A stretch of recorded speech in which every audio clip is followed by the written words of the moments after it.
As a reminder, for more Microsoft webcasts, you can visit microsoft.com/webcasts. And again, I'd like to welcome everyone to today's MSDN webcast, Business Data Catalog Overview.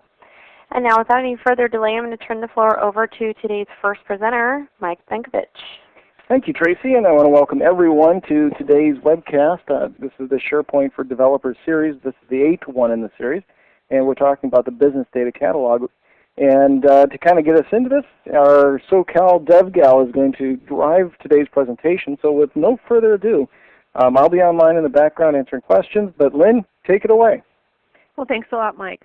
Welcome to all the people listening in. Welcome back if this is you're coming back to hearing more than one in our series. One of the most common questions we get when people join us is, how do I get the information to download the other parts of this series that I might not have been able to listen to? And that information is available on both Mike's and my blogs, and you can see the URLs to the blogs up on this first slide. So for Mike, that's www.benkotips.com. For me, that's blogs.mstn.com/SoCalDevGal. Today's presentation, as Mike said, revolves around the implementation of the BDC, or the Business Data Catalog, being used with Microsoft Office SharePoint Server. And we will have demos as well as some conceptual discussion of the BDC. So let's get started. As we're going through the presentation today, it's been the style of this particular series, and we'll continue it, to encourage you to ask questions while I'm giving my presentation. Mike will be monitoring the question queue, and he will be jumping in to let me know questions that are relevant to the topic that I'm discussing. So you folks that are attending this webcast are really driving the webcast in many ways, in that your questions are going to determine what I present and what I talk about. So I really encourage you to ask questions throughout the session. The session prerequisites are that you have some general familiarity with Office SharePoint Server 2007. The Business Data Catalog functionality only works with the full SKU for SharePoint Server. It is not available with Windows SharePoint Services, and in fact it requires the premium version of Office. This is a premium feature of SharePoint Server. So one of the first questions that I've gotten when working with folks on the BDC is, I can't seem to find it in my installation. It's very, very important that you have the appropriate version, so and you have the premium features enabled. And you do this through the admin console, which I'll be showing you later in the talk today.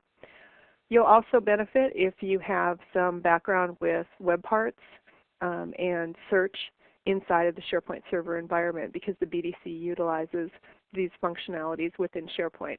If not, that's all right. We'll go through the concepts, but the more you know about these things, the more you'll get out of today's session. This is a 200-level session, and at the end of the session, like after all the other webcasts that we've done, I will post resources, as will Mike, up on our blogs to allow you to take this a little bit further and deeper. There are webcasts and resources out there that allow you to drill in deeper once you understand the basic concepts around the BDC.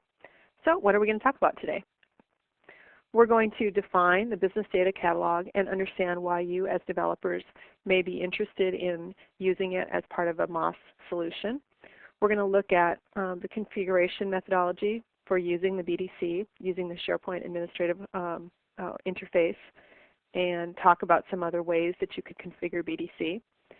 We're going to then see the BDC in action with the built-in web parts and lists. We'll continue to understand how BDC is used inside of the portal environment in search and user profiles. And then we'll talk about an advanced concept, BDC-based actions. So pretty much soup to nuts BDC. So the first thing that we need to consider is, what is this thing called the Business Data Catalog, and why would you as a developer be interested in implementing this as part of your solution? The Business Data Catalog simply allows you to very, very quickly integrate with line of business applications with writing no code other than a simple XML file.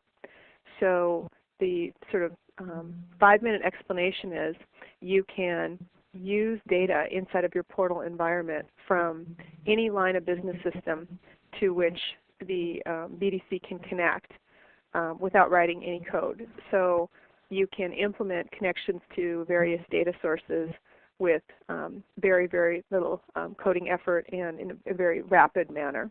So you mean like if I have a application that's got a contact database or something like that, I'd be able to pull this into SharePoint? Yeah, that's exactly what I mean. It's very common to use CRM systems or customer relationship management systems such as SAP, Siebel, or even some proprietary system to act as a data source for the BDC. Even like a manufacturing system or a custom application I wrote? Sure. One of the sort of interesting aspects of the ADF, or the application definition file, which is just really a structured XML file that's used by the BDC to pull the data in, is it's designed to work with relational data sources as well as web services. Once this data is connected or referenced via the BDC, then SharePoint contains a number of pre-built items, as shown on the slide here, web parts, lists, search, so on and so forth, that will automatically integrate that data, and again, with no coding effort, allow you to do something like Mike was just saying, pull in data from a customer relationship management database and see it as part of a search, integrate it into a list, showcase it in some kind of report or something. So the possibilities are really, really endless. So this ADF file must be something that just describes how to get to the data? Yeah, and we're going to actually take a look at the structure of an ADF file as we get into the demo. Cool. So the most compelling reason to take a look at the BDC is rapid application development, literally getting up and running, connecting to line of business data in minutes or hours rather than days or weeks. And the data sources themselves are referred through this structured XML file, which includes type information, security information, and scope information. So it's not just description. It also allows you as a developer to specify functionality and security. So conceptually, what it looks like is this. You have some data sources that you can connect to using ADO.NET or some type of web service, and the BDC, which physically is a single structured XML file called an ADF, or an application definition file, describes what the structure of that data is, what the methods of access that are permitted are. So in other words, read or read, and interestingly, you can also allow write, and the permissions. And then that serves as your bridge to the SharePoint parts and pieces, which you can use the ones that come right out of the box that are designed to connect to the BDC, like the lists and the search, or as shown to the right side here, you can actually create your own custom web parts.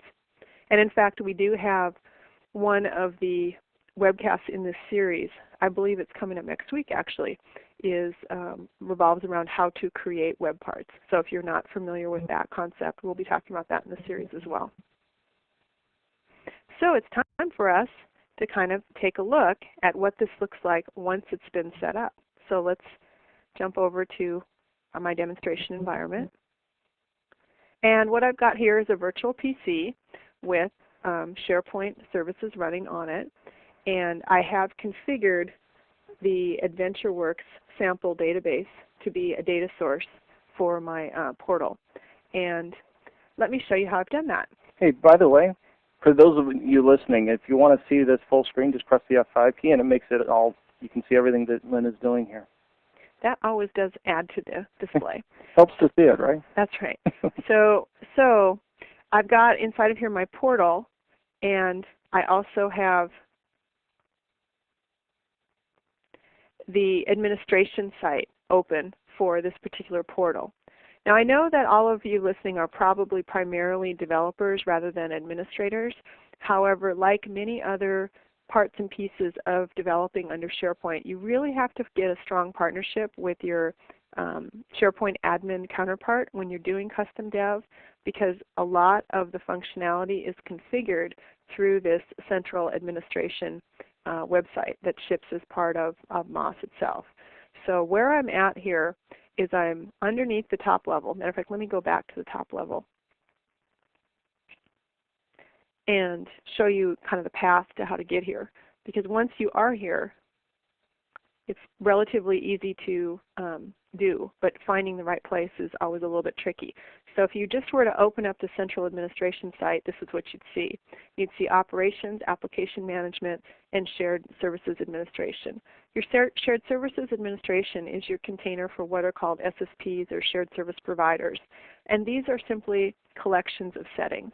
The key when you're working with the BDC is that BDC connectivity is configured through the administration portal under an SSP. Now, if you're like most of the clients that I had in the real world before I joined Microsoft as an evangelist, I was actually a SharePoint architect. Most of the implementations were rather small that I worked with and had only one SSP. So it was a little bit of a confusing concept for people because they didn't understand why you'd need separate SSPs. And I think it's helpful to understand the design principle behind the product. An SSP is simply a collection of these particular types of settings that can be applied to one or more portal instances. And as I said, in my experience, most of the time the clients had only a single portal, so they would just need to set this up once. But do remember that this product is designed to scale, so you could have more than one instance where the business data catalog, in our particular case here, was set up in a certain way. So once you as a developer have created an application definition file, and yes, I know you're interested in what that will look like, and we'll get there, what you would then do to make the association as an administrator is simply go to the shared service provider for your particular portal instance and then click on this link to import the application definition file. Now, this is a pure XML file, as we'll see in a couple minutes, and as we all know, it's kind of tedious to work on pure XML files sort of natively. Microsoft currently does not ship a tool to create an ADF file. However, there are several free tools available on the web, and I have them referenced already on my blog. If you just go to my blog, blogs.msdn.com/SoCalDevGal, and you search on the tag SharePoint, you'll see all the entries that relate to SharePoint, and you'll see the link to, there's actually a couple of them that I recommend. So what they do is you simply connect or point to a data source, and they will generate an ADF file for you. So whether you write it manually or whether you use a generator tool, once you create it, you simply browse to it, and then you most normally are going to stick with the model file type, and more about that in a minute, and then you're going to most normally leave these defaults on, localized names, properties, and permissions, and then you'll do an import. Once you've done that, then, and there is one already set up here for AdventureWorks. Now, Lynn, the file that is created, I mean, that's actually imported into the SQL Server database, right? It is, yes. So the security on it, it's not like it's encrypted, or if you extract it, you've got a file that you're responsible for managing, or? You can export it if you have permissions on this administrative site, but it is, the file itself is part of SQL Server, and it is encrypted because it could very well, of course, contain connection string information. Right. And other sensitive information. So you can see here is the application definition file. Notice it's versioned. And if I click over here, I can view the application. I can manage permissions. Here's the export, or I can delete it. So since Mike, you brought this up, I'll just click on permissions. So you can see, as a developer, you really do need to understand these administrative aspects of the application file because, of course, if you were to write all this code and connectivity manually, you would probably be handling this in code. So you need to see what SharePoint does for you to see if that meets your needs or if you need to extend this in any way. And here we're just setting the permissions to the particular application definition file. And I won't spend too much time on this because this isn't an administrative talk, but I just want you to be aware of this. So once this has been set up in here, let me go back and show you. Then what happens is the objects that are referenced are translated into entities and attributes. So you can think of this like a data set, a very sophisticated data set. So from AdventureWorks, you're probably all familiar. These are the tables. So if I click here, because of course this is going to be fed to the web parts as XML. And you can see this is all strongly typed, and you can associate relationships just like the familiar data set where you can have data relations and so on and so forth. Interestingly, you can also add actions and filters, and we'll come back to that a little bit later in our talk. But I wanted to show you what the mapping looks like, and then there's the permissions. And so this is sort of how this is set up at the SharePoint level. Now once you've done this, then this information is available to your application. Hey, Lynn? Yes. Just to clarify for everyone, whenever you do the import of the BDC, it does generate a new version, right? Yes. So I mean that way I could always roll back to a previous version if Yep. I needed to, or whatever. Yep. Okay. So then the results of this are just integrated right into search and other areas inside the portal. Okay. So let's kind of go back to the slides here. How are we doing on questions? Are there any questions in the queue? You've answered them. Oh, great. Okay. So I've been interrupting you just about right here. Okay. All right. So let me go back here. Okay. Okay. So in defining what the BDC is, we looked a little bit at this configuration, and let's drill in a little bit more. So as I was saying, the application definition file includes not only metadata, but also security information and permission information, and it can include filtering information. Very similar to an XSD schema, and it can be inferred rather than created manually from some free tools out there on the web. And there are samples as well on MSDN. So as I said, the hard way to create the ADF is manual XML. Oh, Mike, can you still hear me? I'm back. Sorry about that. Oh, okay. No, I couldn't hear you there for a second. Okay. The hard way to create the ADF is manual XML.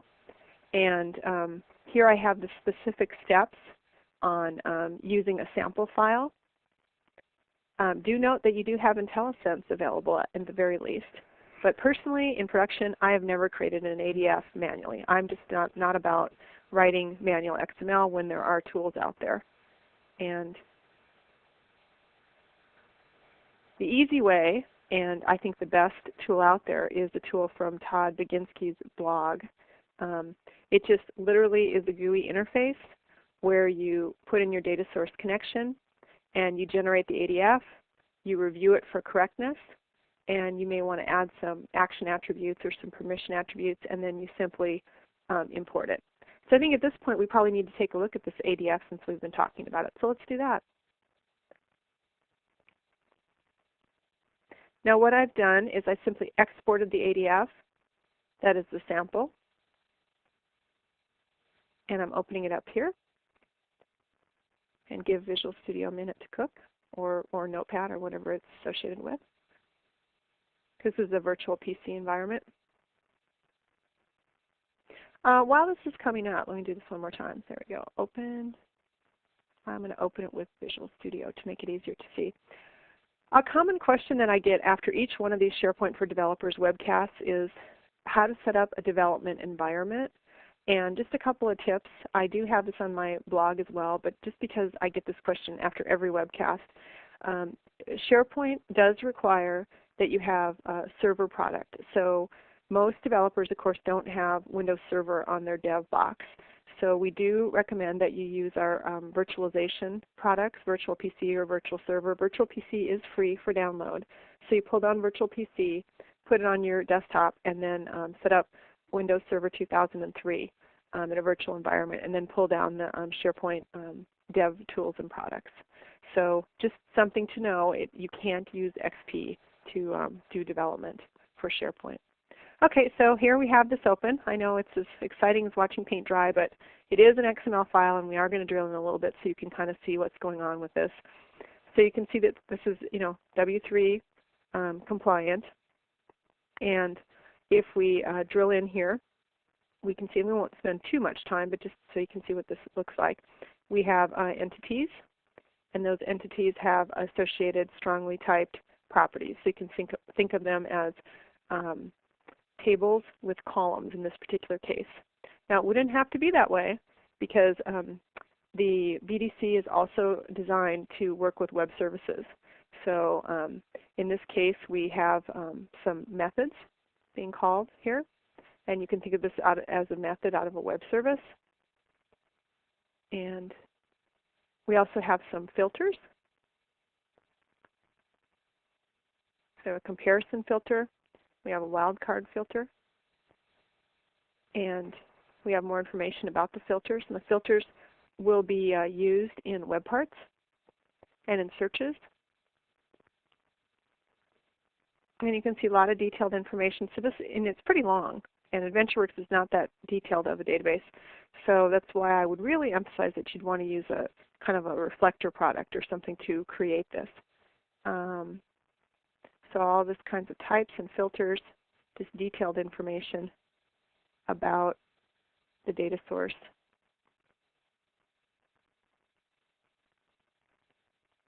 And then we have some at the bottom here, some associations. So you can see the product subcategory is associated with the method getProducts. So it's a little bit different of a syntax than maybe you're familiar with. And it returns products. So this is used in searches and in filter web parts. So some syntax that's specific to objects inside of SharePoint. Again, you're probably thinking as a developer, how do I learn this? Very good documentation on MSDN, samples, and reflector tools. So although it may look a little bit intimidating to have this 1,400 line XML file, I think we could all probably easily agree that this is less intimidating than writing a bunch of ADO.NET code to create custom connectivity. So let's pop back over to the slides.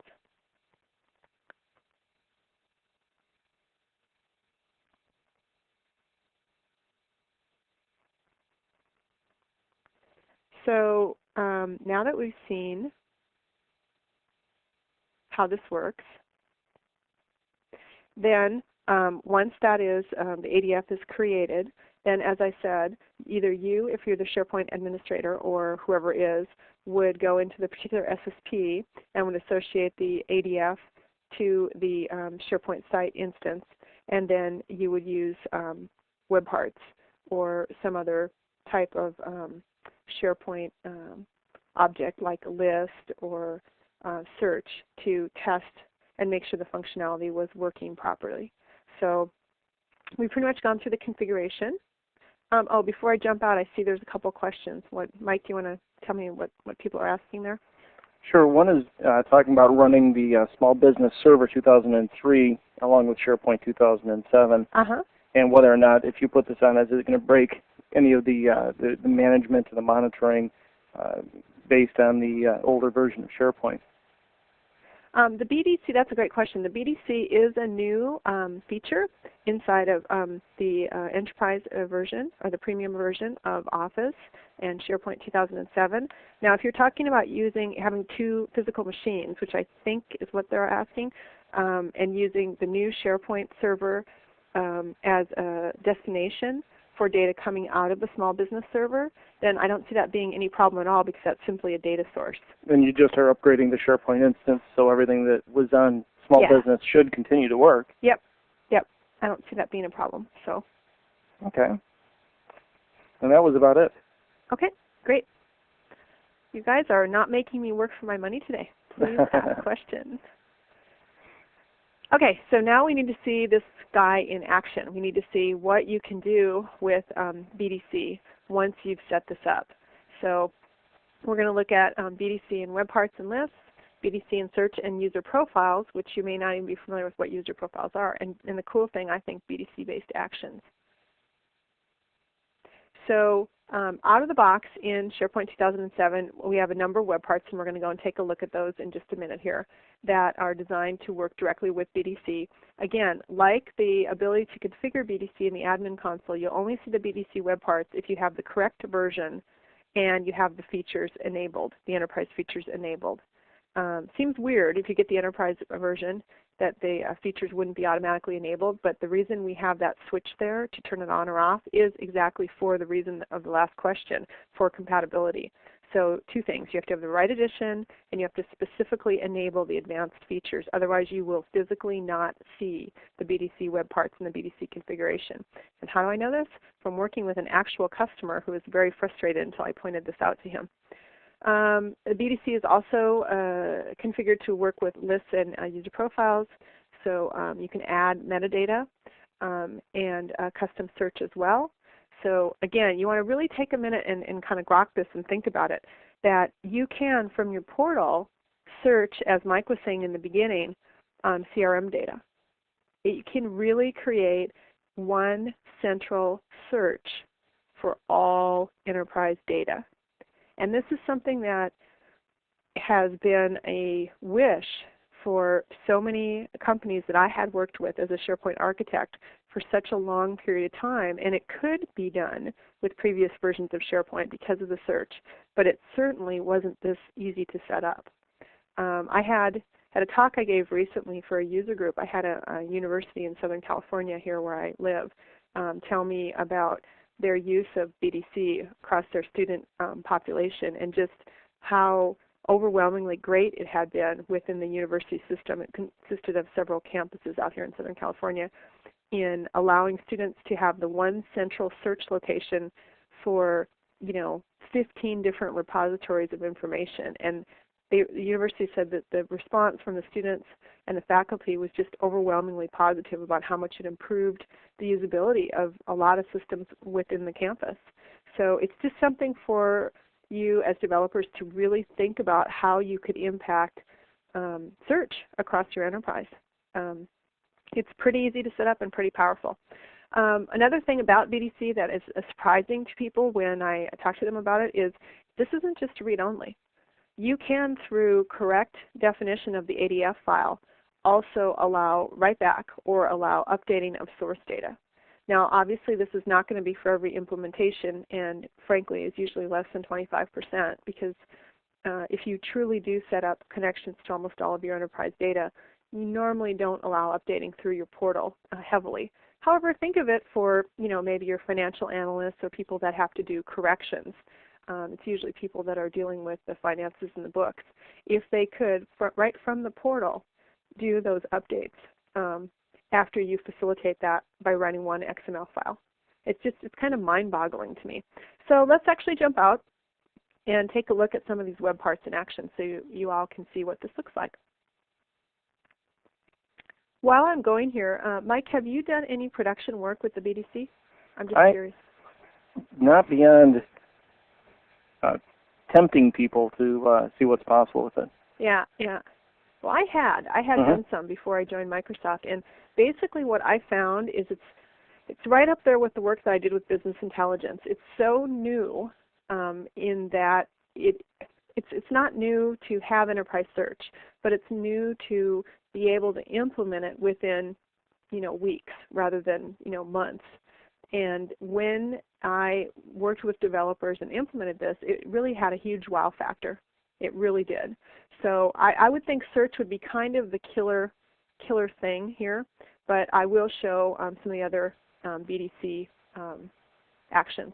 I would think that this is the kind of stuff that we did at launch and just not people.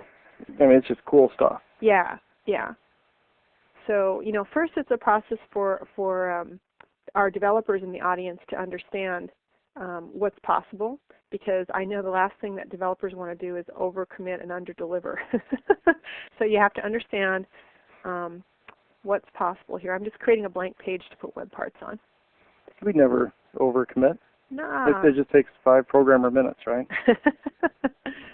And we'll do it. It'll be due on Monday. That gives us the entire rest of the time. Yeah. Well, while this is coming up here, another thing for us to think about is, as developers, if you are going to think about implementing the BDC, you're going to really break it down into how you're going to implement it. And of course, we're advocating here for implementing it using search as sort of the number one thing. Another thing that I had found in working with SharePoint in production is, developers haven't really had time to dive into the SharePoint search algorithms. What's going on with search in case you're not really familiar, is you've got a dual query running at the same time when you're using the search box up here. You're searching across two different types of objects. You're searching the property store, which is all your metadata about your particular searched item. So, things that we know like date and title and author and all that.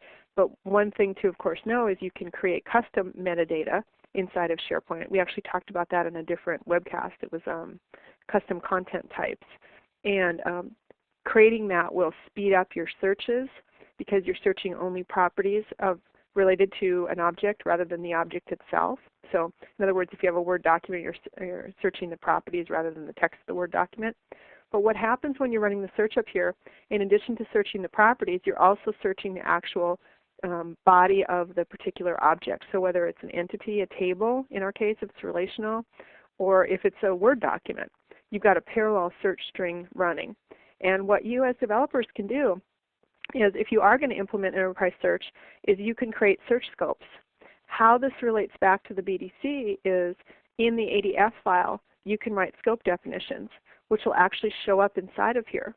And this is a level of sophistication that most people aren't quite ready for yet. But if you're saying to me, well, okay, Lynn, you're talking about search, which is fine in a small company, but I'm some huge enterprise and multinational. I have huge amount of information, and that's just not going to be fast and productive for my end users. Well, the answer that I would give to you is use search scopes, and those are related directly to the implementation of the business data catalog.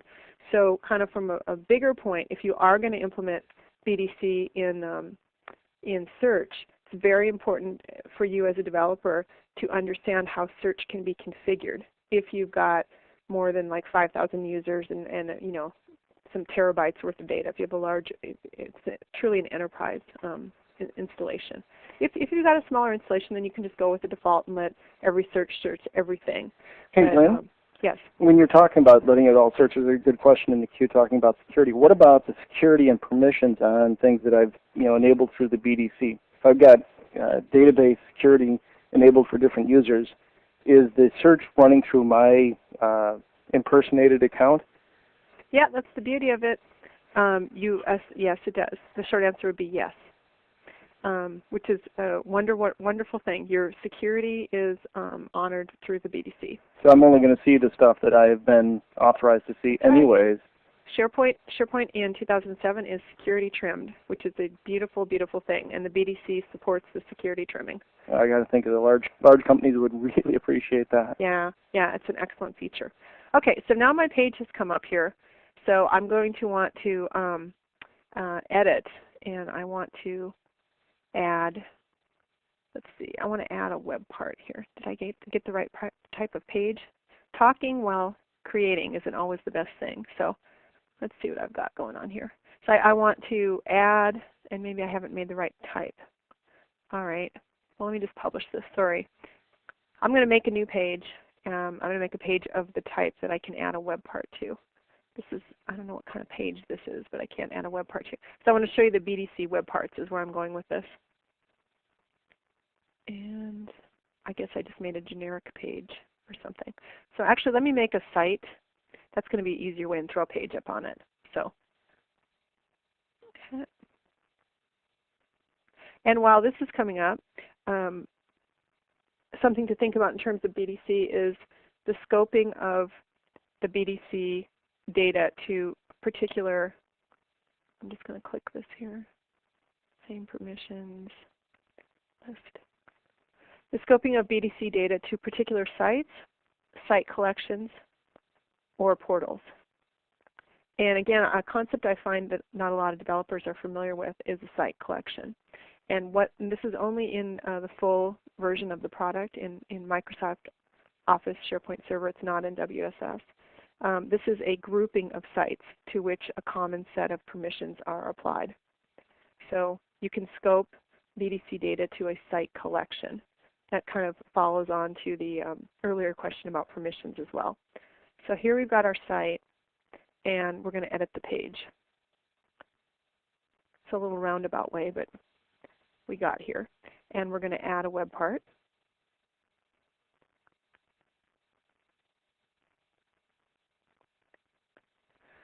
And you can see that our web part browser here shows us our web parts that are grouped by type. Now when you have the appropriate edition of SharePoint, you have business data web parts. Now if you're not really very familiar with this, a web part is simply a piece of UI that allows the display of some type of content. Web parts are permissioned, like everything else in SharePoint, to by default Windows groups, but you can also use custom authentication with this version of SharePoint. So you could use, for example, Forms authentication, because this is fully ASP.NET 2.0 compatible, or really any other authentication scheme that you might be interested in. In fact, one thing that I saw that was really interesting, I don't know if you saw this, Mike, but this quarter we're presenting for MSAM on CardSpace, which I don't know if our folks out there are familiar with, but it's a new The identity management piece? Yeah, the identity management. And I saw a sample on Vittorio, I forget his last name, Vittorio, I think Bertocci? Bertocci, yeah, our evangelist for CardSpace, on his blog on integrating CardSpace authentication with SharePoint, which I thought was really interesting. So anything you want is basically my point. All right, so coming back here to the Business Data Catalog web parts. What we have by default, or we have 1, 2, 3, 4, 5 web parts that are specifically scoped to BDC. These others are more generic, or in this case specific to Excel. So let's kind of just take a look at these. So the first one is Business Data Actions. This would be a piece of UI that would allow your end user, like the scenario I was talking about earlier, if they were, let's say, in finance and they needed to make corrections to the data from an ERP system or something, you make a BDC connection, and then in the ADF file you would allow the action update against X, Y, and Z data. And this would provide that authorized finance person with the UI inside of SharePoint so that they could make those updates. Business Data Item, just as simply as a displayer, just real simple. Business Data Item Builder, that creates, as it says here, an item from parameters in the query string and provides it to other web parts. Okay, so you're taking information from maybe one system and you're passing it into, as a parameter, into a web part which maybe gets information from another system. So this is where we are specifically showing you an example of integration of line of business systems in the SharePoint environment. So you could take something from, again, your CRM system, and you could pass that as a parameter into your ERP system and see which outstanding invoices you had for a customer, all within inside of SharePoint without writing any ADO.NET connection code, which to me is pretty significant, having worked on app integration projects kind of in the old days when we had to write all that code. Business Data List is just a list rather than an individual item. I'll just show you that one. Related, and then the rest are sort of generic. So let me just add these two. While these are coming up, Mike, we have any questions in the queue? Yeah, we've got a question about the ADF tool. Just someone was asking as to whether or not this is the feature manager. Whether it's called Feature Manager? Yeah. There could be one called Feature Manager. There seems to be a lot of these things popping up. The one I'm familiar with is the one on Todd Baginski or whatever his name's blog, and I honestly don't remember the name. I looked at a couple of them out there in prep for this webcast, and I had used Todd's before in production, and I really liked it. So I kind of always go with what I know. So there could be one, and I'll look, and if it looks good, I'll throw that link to that up on my blog afterwards. Were you planning to do anything more with adding methods to the XML definition for a deeper dive into the querying of the data today? Yeah. Not really, because the sample there has everything that you would really need if you want to take a look at it. So I just want, the primary purpose of today's talk is to get our developers thinking about what's possible given the tools that we've provided. So understanding what's there, and then starting to understand how they might use that, and then going on and extending, if that makes sense. Okay. One of the other question that's in here is whether or not you can connect to Active Directory from the ADF and use that to manage your directory information. Theoretically, you should be interesting. able to, right? Because it's just a data source. Yeah, but I guess my answer to that would include a question back. What do you want to manage? Because SharePoint automatically includes a connection to Active Directory. Now, by default, it's a read-only connection. So I'm assuming by that question that the person wants to make updates back to the Active Directory through SharePoint. Is that how you read that? Yeah, that's what I read. Okay. And I would say that, yeah, because it's a data source you could, do remember, of course, that you're working with an LDAP directory, so you have to deal with LDAP query language, which is not a pretty thing if you've not done it before. I have. I don't know if you have, Mike. And Yep. Oh, yeah. It's back when I was a kid, we only had 14K of memory, too. Yeah. It's a lot of effort. Okay, so here we are, and we've got our two business data web parts on here. And the other consideration you have to have as a developer once you set this up is, in the world of SharePoint, again, this is kind of like from the real world, basically. You have to figure out who's going to do this configuration of your web parts. It's really terrific that we allow this, but just from a practical standpoint, it really seems to be quite a paradigm shift for companies to figure out who's going to do this. Because, and hopefully this is not new for most of the folks watching, but if this is new, what's opened up over here is this is a task pane that displays the public properties for this particular web part. And it's just basically a GUI. And it's envisioned for sophisticated end users, or portal administrators, if you will, non-developers at the very least, to be able to work with this.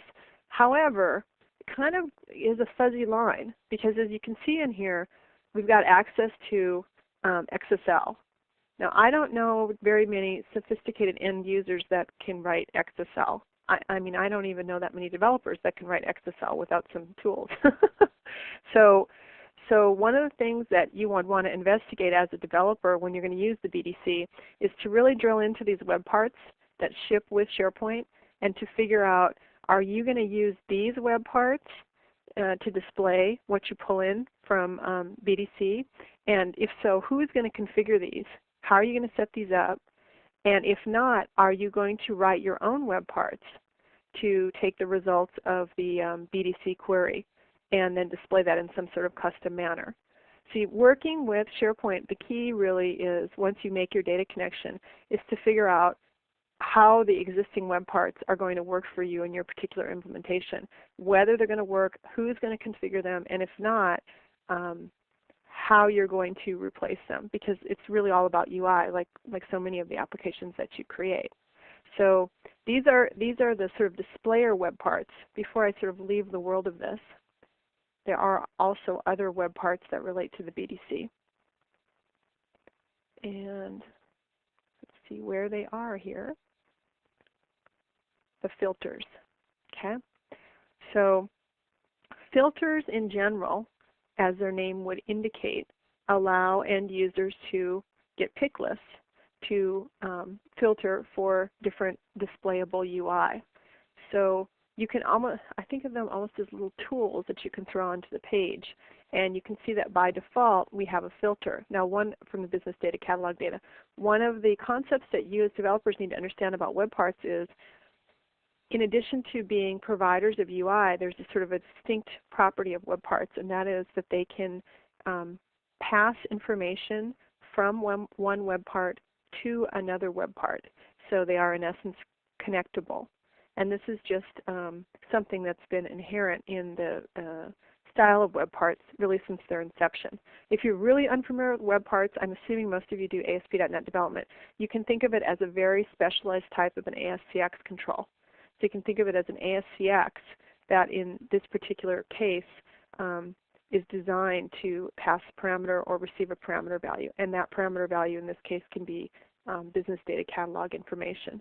So again, the scenario of pulling in a name from a CRM system and passing that to another web part that maybe queries a reporting system or payroll system or something else. And that's built right in. And that's pretty much it for the built-in web parts, I think, if I remember correctly. Yeah, that relate to BDC. We do also have the advanced web part gallery, which shows, I'm just trying to remember if there are any other ones that are relevant, and I'll kind of speed through this. So I went through those. We talked about search. Oh, you can also use, that's what it was. You can also use business data catalog information in SharePoint lists. I'm just going to cruise through here just quickly and see if I've missed any. Because I think it's really important for you as developers to understand like what's there first before you start building your own web parts. And frankly, that's something that I saw as a mistake in production environments. Developers would be out there, busily writing web parts, which in the previous version was actually a pretty arduous task because you had to do it all manually. This version, in case you don't know, you can actually use Visual Studio and use some of the GUI and RAD development tools to do it pretty quickly. But still, you'd rather use something that is already built rather than build your own. Yeah, the other thing that happens with web parts, and this is where I think I'm thinking here, because I've seen some other BDC web parts, is I'll be talking about this in 2 weeks. Another sort of development area for SharePoint is creating templates, site templates and page templates. And one of the things that we've done is we've created what are called the Fabulous 40, which is a set of the 40 most common business scenarios, and we've created templates for those. And some of those templates include some BDC web parts. So I'll put that link up on my site as well at the end of this webcast so that you guys can take a look at that. Because again, you want to know what's out there before you start building your own UI. All right, let me go back over to slides, and while I'm going there, how's our question queue looking, Mike?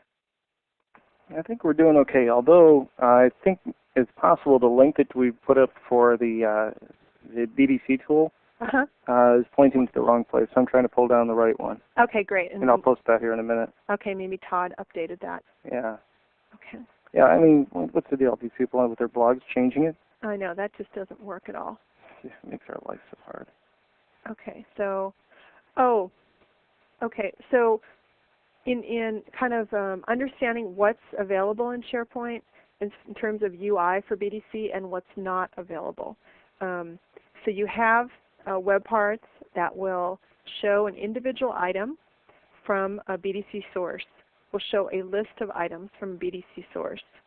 We'll show items as filters, so in other words, passing to another web part. And we'll show actions.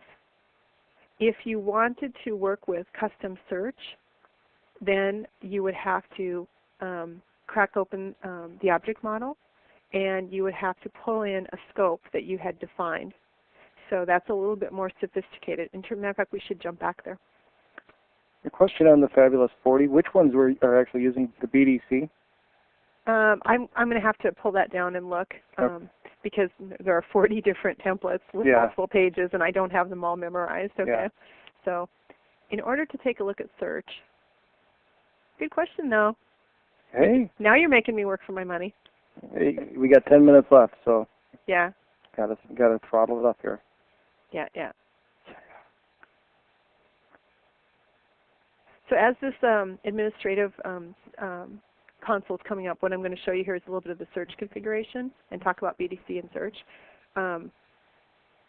As a developer, I think the #1 use of BDC is search.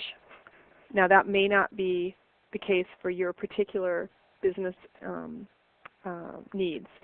So the ones that I've seen in the real world are search and this integration of line of business, usually from a read-only perspective. Now that doesn't mean that it doesn't exist or can't exist, but people often ask me, because I had done production work with SharePoint for several years, tell us about real world, and that's what I see out in the real world. What I usually see is initially there's this integration of line of business, show me the line of business data inside the portal, wow, that's great, and then when I explain and demonstrate that this can also be included in search, then it goes from wow, that's great to this is fabulous, we want this, you really have to optimize this. So search, I think, is one of the most poorly understood parts of SharePoint, and I think that is just a crying shame. So I try to take a few minutes whenever I can to help educate people about search. Here I am inside of the admin console, and I'm underneath the I believe it's the app management section. Yeah, so I'm underneath the app management. So I'm not under an SSP. I'm under the app management for the entire portal or farm if you have more than one portal in your farm. And I'm going to manage the search service.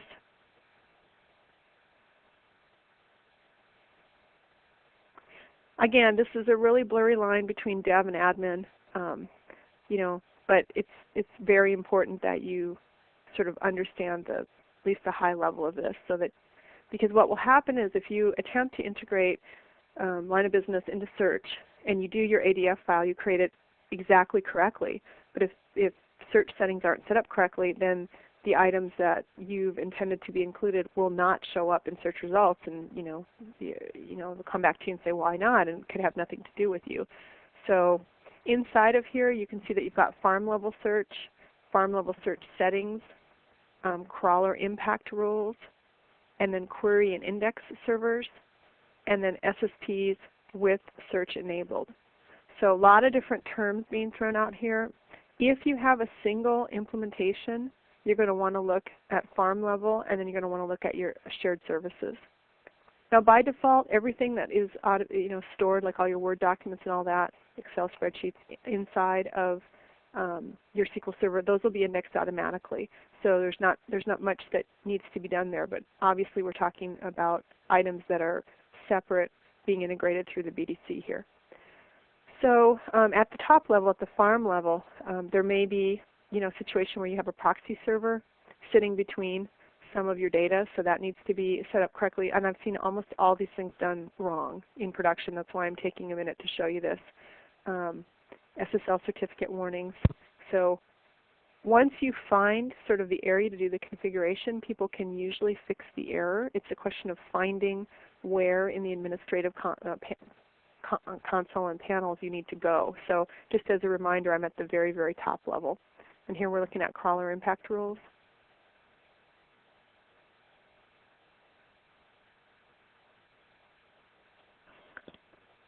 And if you wanted to add a rule, what this will do is it will throttle.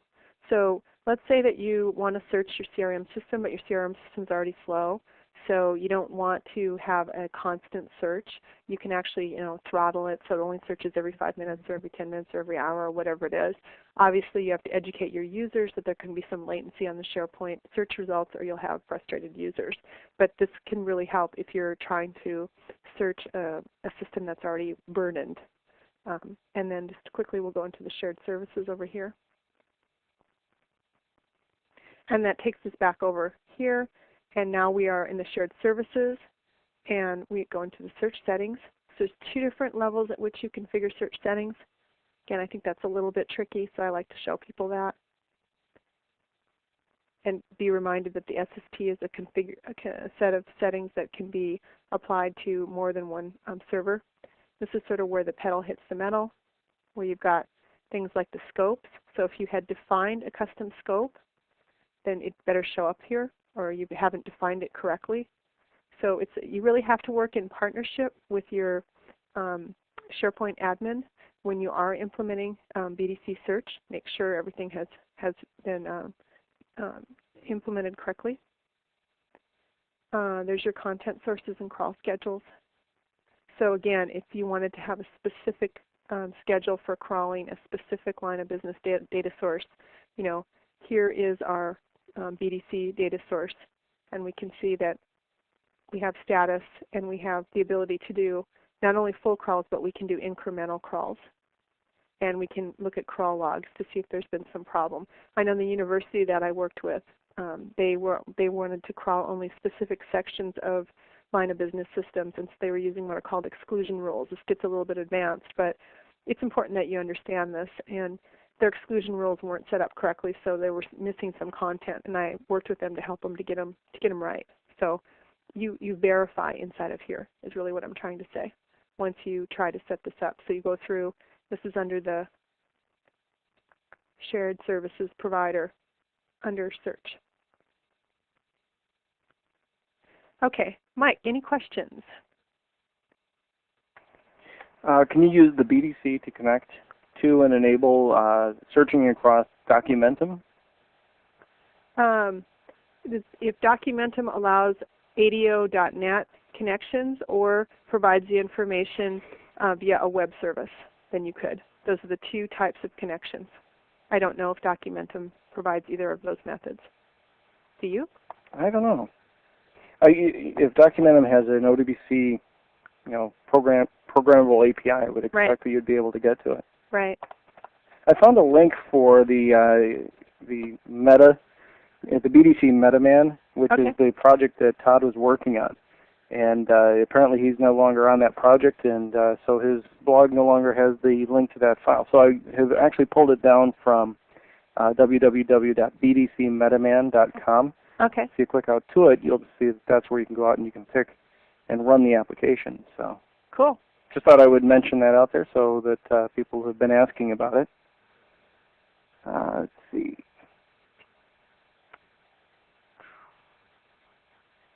What else do our inquiring minds want to know? Let's see. Regarding the administration of web parts, let's say we have a BDC web part on all of our 400 team sites. Is there any easy way to archive that, including maintaining it? Does that make sense?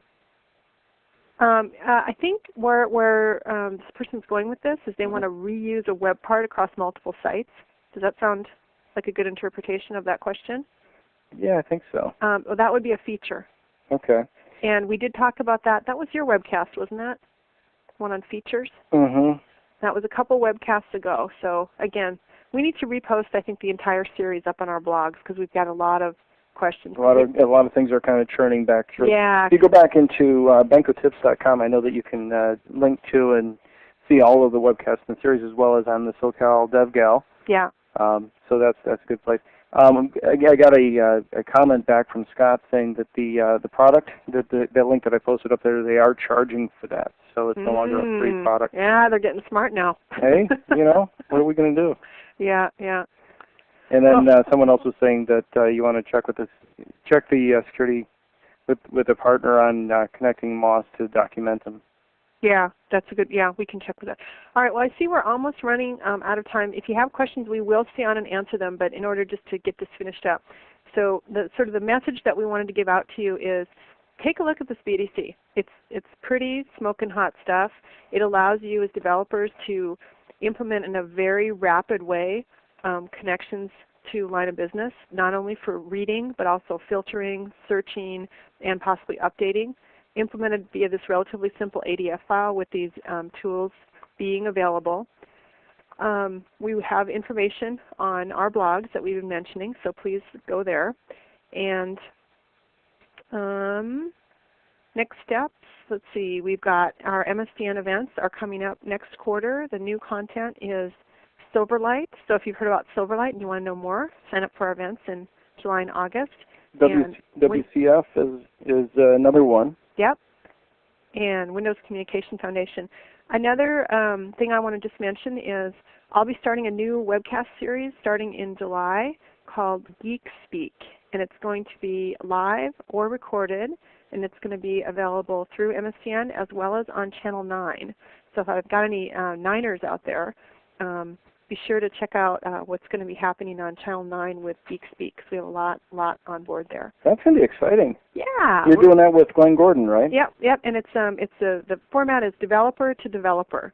Basically, we're going to bring on working developer experts and no PowerPoint, and they're going to talk to you and answer your questions and do ad hoc demos of things that you're interested in and help you to be more productive.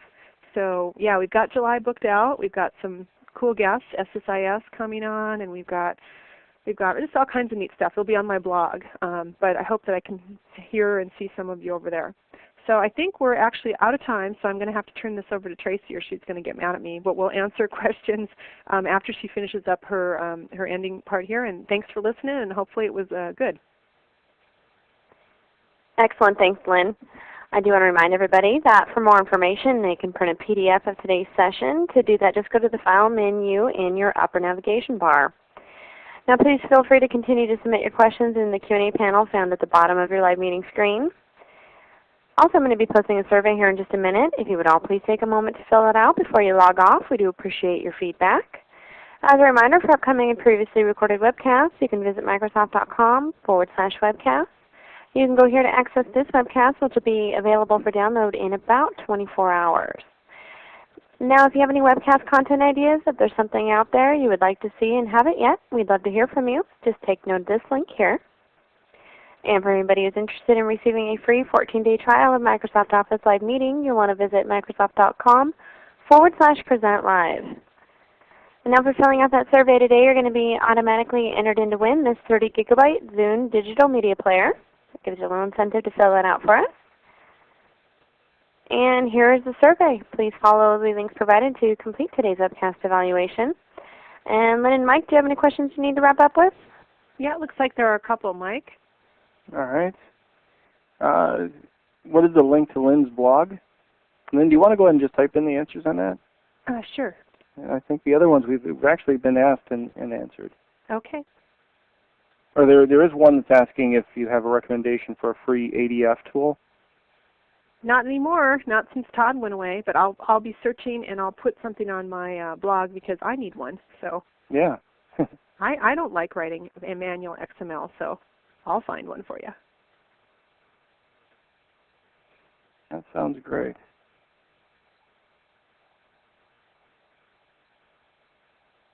Okay, so we've got that one. Looks like we are... I think we're about done. I think we've been through the questions here. Great. Well, thanks everyone for joining us, and hopefully you can come back next week. We'll see you next week, guys. Ladies.